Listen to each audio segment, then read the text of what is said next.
The first thing you notice is the sound, not the wind, not the rain, the silence before it. That strange, unnatural stillness hanging over the city like something holding its breath.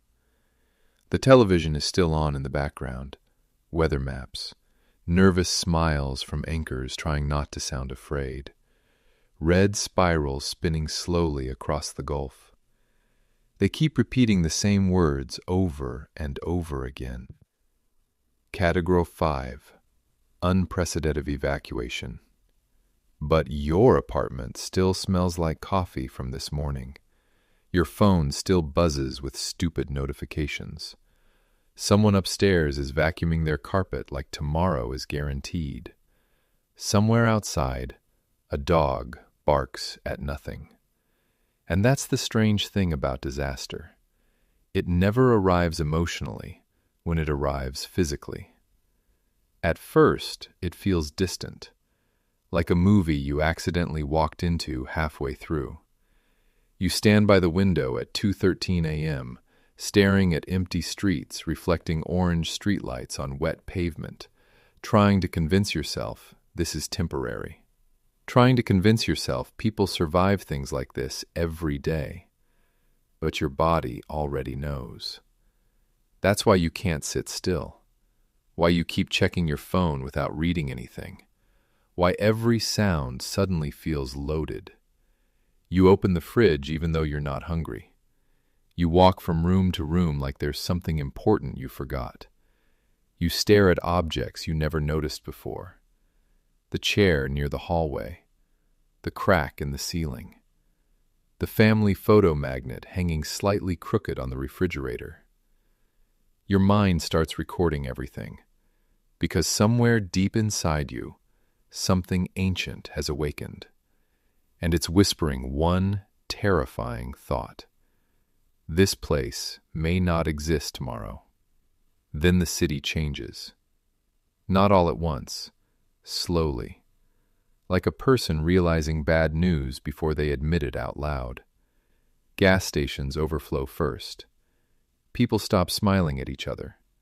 Cars begin filling highways in endless lines that move like veins trying to escape a dying body. And suddenly, normal life starts looking absurd. A man arguing over lottery tickets. Someone cutting grass before evacuation. Teenagers laughing outside a convenience store. The human mind rejects catastrophe until catastrophe physically enters the room. That's why people stay. Not because they're stupid, because psychologically, it is almost impossible to process the idea that the world you woke up in this morning could disappear by nightfall. So you rationalize. It'll probably turn. They always exaggerate. We survived the last one.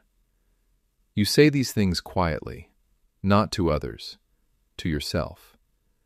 Because denial is one of the brain's oldest survival mechanisms. If fear arrived all at once, most people would collapse under its weight. So the mind filters reality slowly, in pieces, small enough to survive emotionally.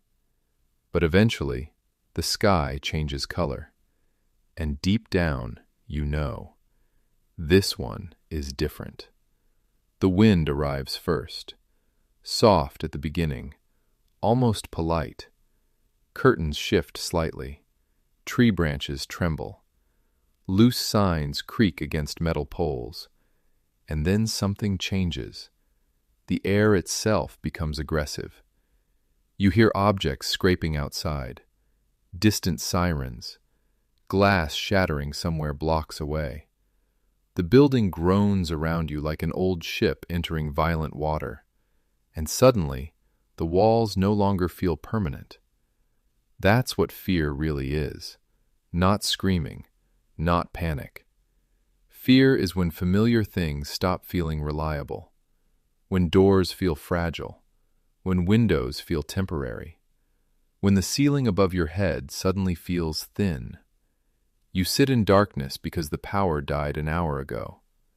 Now there's only flashlight beams and the occasional blue glow from your dying phone battery. The outside world sounds alive, not alive in a beautiful way, alive in a predatory way.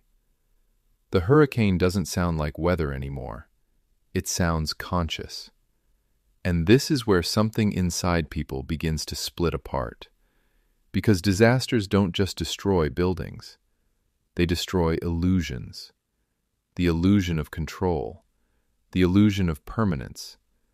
The illusion that your plans matter. A week ago, people were worried about deadlines, gym memberships, text messages left on read. Now they're filling bathtubs with water, hoping they survive the night. Human identity is unbelievably fragile. Most people don't realize how much of their personality depends on stability. Routine creates identity. Wake up, coffee, work, traffic, music, conversations, tomorrow. But remove stability, and people begin psychologically dissolving. Time itself changes during catastrophe. Minutes stretch, hours blur. Your body stays alert too long. Adrenaline becomes your bloodstream. You stop thinking clearly. Then the flooding starts. Not dramatically, not instantly. Quietly. Water creeping under doors, down hallways, across streets. The kind of movement so slow it almost feels harmless, until it isn't. And the terrifying part about rising water is how personal it feels. Fire destroys quickly. Explosions happen instantly, but water invades. It enters. It touches everything. Family photographs floating face down, children's toys drifting through kitchens, mattresses absorbing sewage water in silence. The storm doesn't just take objects, it humiliates memories. And you begin understanding something horrifying about human beings. We are emotionally attached to things because they prove our lives happened. The jacket hanging near the door, the coffee mug with a chipped handle, the couch where someone fell asleep beside you 3 years ago. Evidence. Without them, memory starts feeling unstable. So when the water rises high enough, people stop acting rationally. They risk their lives for photo albums, for wedding rings, for pets, for letters, because psychologically they're not saving objects. They're trying to save continuity, trying to preserve proof that their life existed before the storm erased it. And outside, the city is disappearing. Street signs vanish underwater. Traffic lights blink pointlessly above flooded intersections. Cars drift silently like dead animals. The silence after destruction is always worse than the destruction itself. That's what nobody tells you. Not the noise, the silence after. No electricity, no music, no internet, no distractions. Just human beings sitting in damp rooms confronting reality without anesthesia. You learn very quickly how much modern life exists to keep people from thinking. Notifications, streaming, conversations, schedules, noise, constant noise. Because silence forces confrontation, and catastrophe strips away distraction with surgical precision. At some point, your phone dies completely, and suddenly you feel amputated from the world. No updates, no reassurance, no dopamine, no escape. You stare at the black screen longer than necessary, like a person waiting for a dead thing to breathe again. The strange part is, you start forgetting who you were before the storm. Not literally, emotionally. The version of you that cared about small embarrassments begins fading. Your ego shrinks under survival. And survival changes people in ways they rarely admit later. You become more animal, more honest, hungrier, meaner sometimes, kinder sometimes. Disasters reveal character the way darkness reveals light. Some people loot stores. Some people rescue strangers. Some people pray. Some people abandon each other. And most people discover terrifying truths about themselves in the process.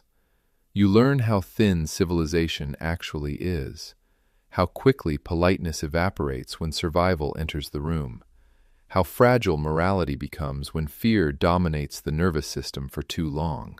Sleep disappears. Even when your eyes close, your body refuses rest. You sit awake listening, always listening. Water moving, wind hitting walls, helicopters somewhere above the clouds, distant crying. Your nervous system stops understanding safety. And this is how trauma begins. Not during the event, after prolonged helplessness. That's what changes people permanently. Helplessness. The realization that no amount of intelligence, ambition, discipline, or planning can negotiate with nature. Modern people secretly believe effort guarantees safety. Work hard enough, plan carefully enough, optimize enough, and life will reward you with control. But hurricanes destroy that illusion brutally. The storm does not care who you are, not your degree, not your income, not your followers, not your future plans. Water enters penthouses and broken apartments exactly the same way. And psychologically, that realization stays inside people forever. Then, eventually, rescue arrives for some. Boats moving through neighborhoods that used to contain birthdays and arguments and ordinary Tuesdays. People standing on rooftops holding towels, holding babies, holding pieces of their former lives in plastic bags. And this is where exhaustion becomes emotional. Because surviving something is not the same as understanding it. Your body leaves survival mode before your mind does.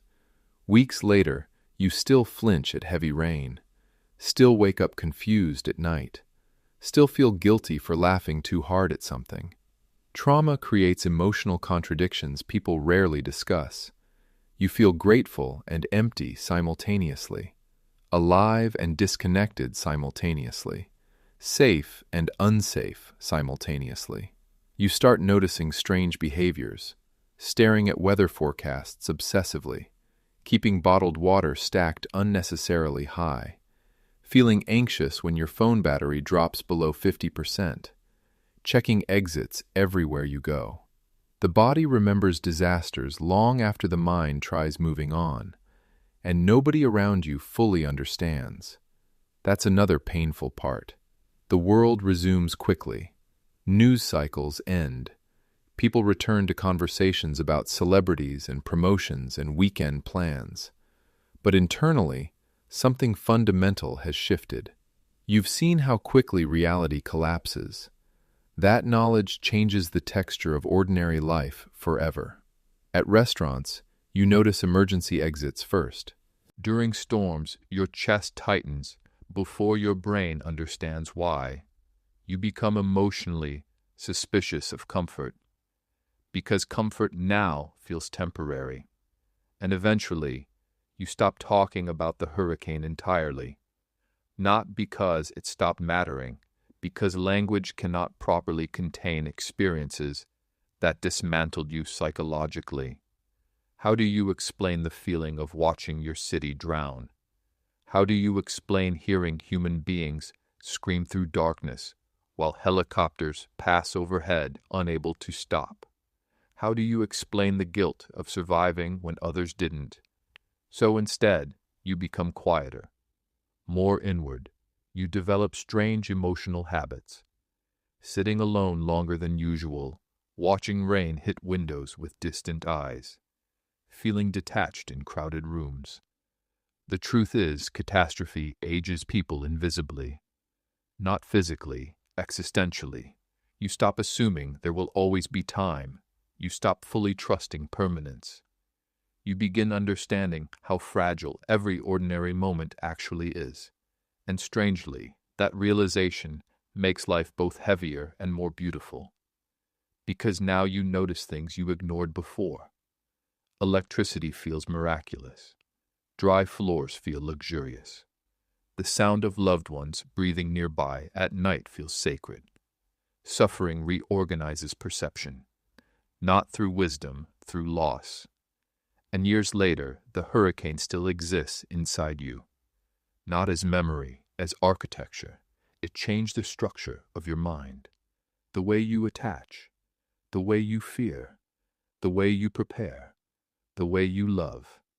Some part of you never fully leaves that dark room with the dying flashlight battery listening to water rise outside.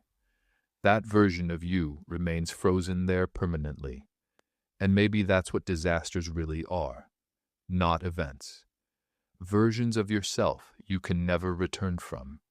Because after you watch an entire city disappear, after you realize human beings are never as stable as they pretend to be, after you understand how quickly everything familiar can vanish, you stop seeing life the same way. You stop walking through ordinary mornings carelessly.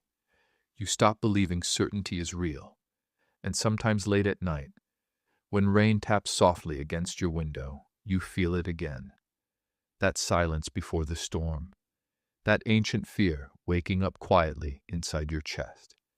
And for a moment, you're back there, standing near a dark window, phone glowing weakly in your hand, listening to the world hold its breath, knowing something irreversible is coming, and realizing deep down that part of being human is understanding that eventually every person faces some kind of hurricane, not always made of water, but something powerful enough to erase the version of themselves they thought would last forever.